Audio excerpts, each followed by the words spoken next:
In 1978, in fact, by 1980, I thought I understood what ADHD was, or back at that time it was called the hyperkinetic syndrome, hyperkinesis, or hyperactivity. And because for 2 years I had been the executive director of this residential treatment program for severely emotionally disturbed kids, abused, abandoned, whatnot. My conceptualization at that point in the early and mid 1980s of ADD and ADHD was that it was something that was the severe end of the spectrum, and it was, and I understood that it was a spectrum disorder and that there were children that were not as severe as what we were dealing with, but it hadn't occurred to me that it might be in my own family, or it might even be me for that matter.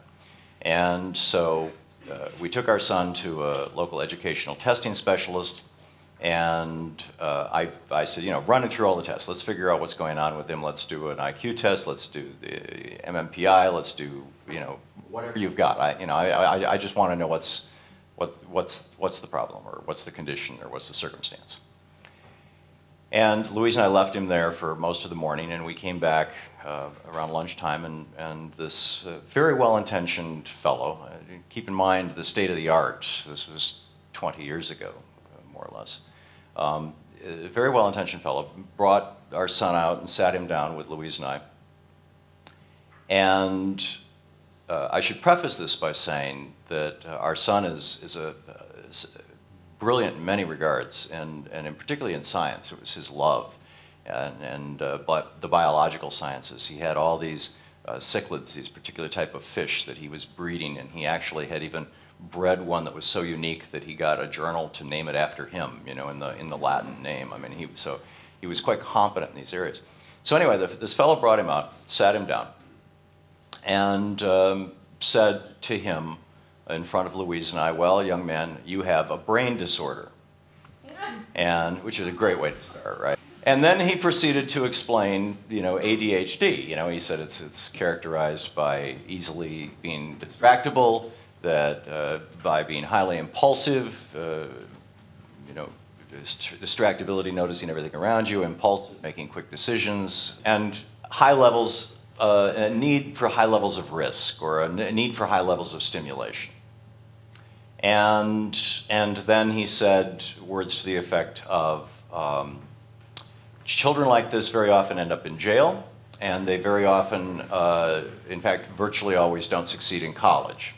So you need to stay away from the bad kids, and you need to forego any plans you have for college. In fact, are you any good with your hands? And my son was, well, yeah, I think so. And he said, well, you should check out auto mechanics. And if you go into auto mechanics, be sure that you don't work on American cars, work on the European cars, because they pay so much better. And he said, I've got a BMW, and it costs me $400 every time I walk in the door. And it's so much more money than a Chrysler or General Motors. And I'm horrified hearing this speech being given to my son about how he is, at the age of 12, going to spend the rest of his life. And you know, the fellow, in fact, before he told him how to be an auto mechanic, he said, what would you like to be when you grow up? What are your plans? And you know, oh, I'd like to be a marine biologist or go into the biological sciences, you know, when I graduate. And he said, well, you can forget that. And he thought he was just being honest, just being blunt, and he was actually telling the story of the day. It was, and tragically, in some regards, it's the story of today, of this day. And so I went on a literature search binge for the next 6 months or so. I ran my own business, and so I could take a fair amount of time off and just to find out everything I could about what was going on with this. What is this ADD? It was called ADD back then. They didn't have the H, and they were starting to sort out variations of it. And what I learned repeatedly was that this was a pathology, that it was of unknown etiology, that it was that the prognosis was poor, that the only treatment was stimulant drugs, and that they were occasionally successful and occasionally not, and you know, and there were a couple of early longitudinal studies that indicated that these kids would have long-term life problems, or the studies done in prisons showing that the prisoner population outrepresented the normal population in terms of an ADHD diagnosis or an ADD diagnosis. And as I kept going through this, I and reading the diagnostic criteria, I also kept recognizing people that I knew, that I had known in my life, who had been highly successful. And I couldn't synchronize the two. One, for example, Kemmons Wilson was a friend of mine. And he was the publisher of a magazine, a business magazine. So I was reading this article about the early origin, the pre-agriculture societies of humankind. You know, what was the pre-agricultural society like?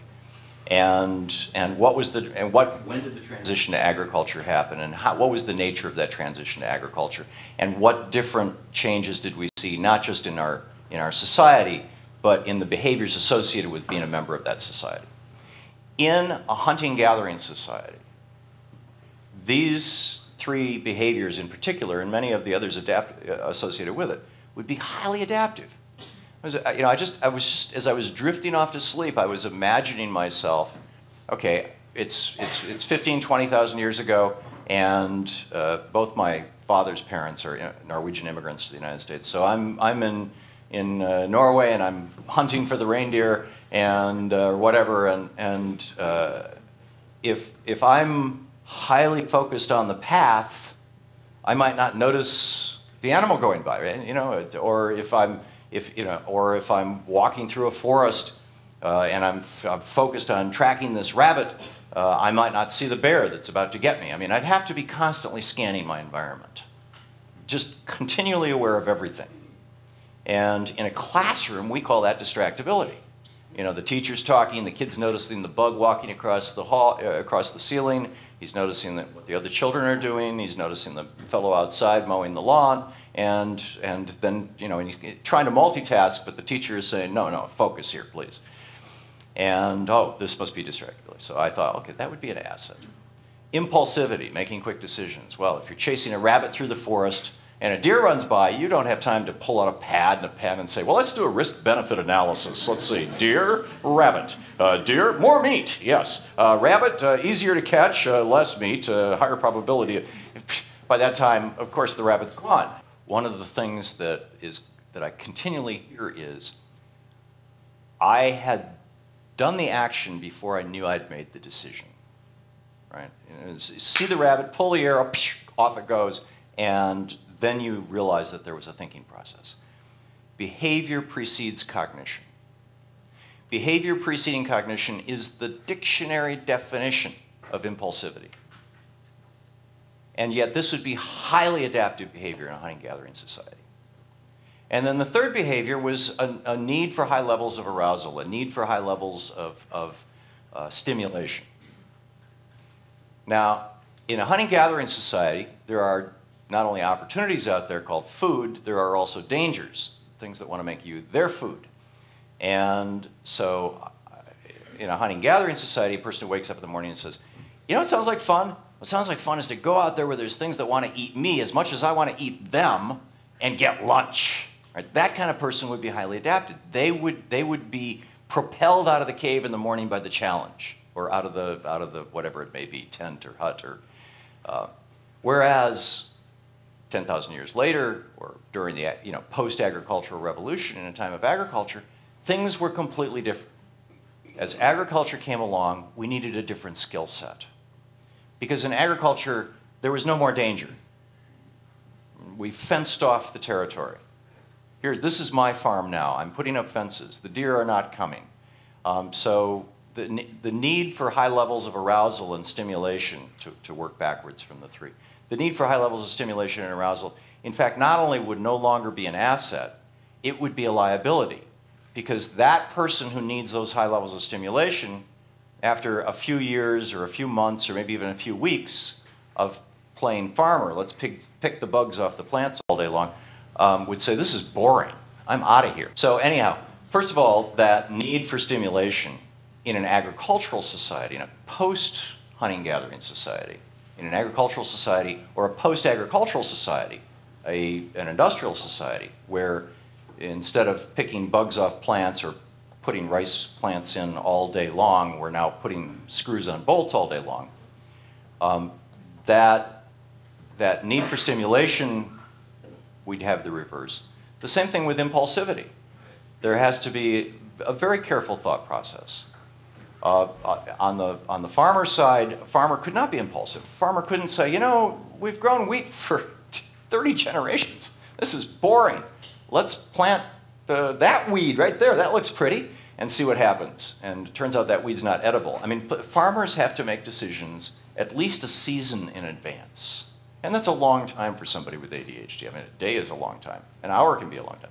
So the impulsivity would not serve the farmers well. So you would see a natural selection out of the gene pool. And then distractibility. Again, a farmer in an agricultural society would have to, you know, pick bugs off plants, hit bug after bug, plant after plant, hour after hour, day after day, week after week, month after month, year after year, generation after generation, right? And think that this was fun. They would have to, yeah? They'd say, oh, this is, I enjoy going out in the field to pick. And today we call these people bookkeepers, you know, accountants. There are a number of professions, not to pick on any particular accountant. there are a number of professions where this quality of being able to focus and actually find pleasure in that, in what I would call a boring task, is highly adaptive and very useful in modern society. In fact, it's far more so than the hunter characteristics. How do you succeed? And as I was writing the first book on ADHD, one of our next door neighbors was a flight attendant, and her husband, who we didn't see so much because he flew all the time, although she did too, but she was home more often, was a pilot at Delta Airlines. And so I got, and I'm not a commercial pilot, but I have a private pilot's license. And so he got me into one of the pilot's lounges out at the Atlanta airport, and I'm sitting here with my basic DSM test, you know, for the simple test for ADHD back, you know, this would be the mid-'80s. And I just went up to pilots and said, and I reprinted it, and I had taken off ADHD and put psychological profile on the top. And I said, you know, I'm just doing a study on the profile of pilots. Do you mind answering some questions? And, oh, no, I'm pleased to do it, most of them. And as they'd go through the checklist, you know, you'd see this pattern of ADHD emerging.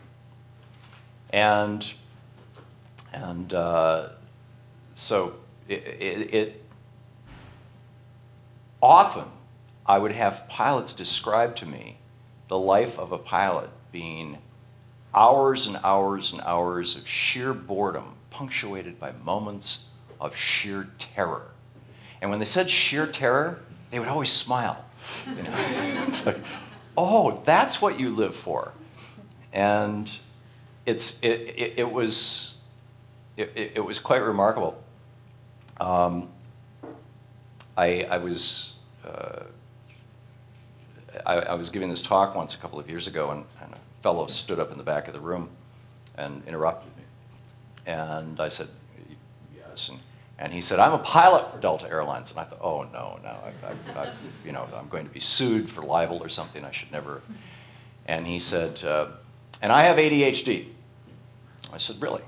He said, I can't take medication for it. I'm a pilot, but I don't need medication. All I need to do is get in a plane and fly through a thunderstorm. He said, there's plenty of arousal. There's a million things going on in the cockpit. He said, you're going to find your best pilots are people who were fighter pilots, and your fighter pilots were all ADD. So he said, you know, this is, you know, of course. And then he said, and then he said, but the real message I wanted to share with your audience. And I said, oh, okay, what's that? He said, it's not just Delta Airlines. Which even gives us a clue to how to teach ADHD kids.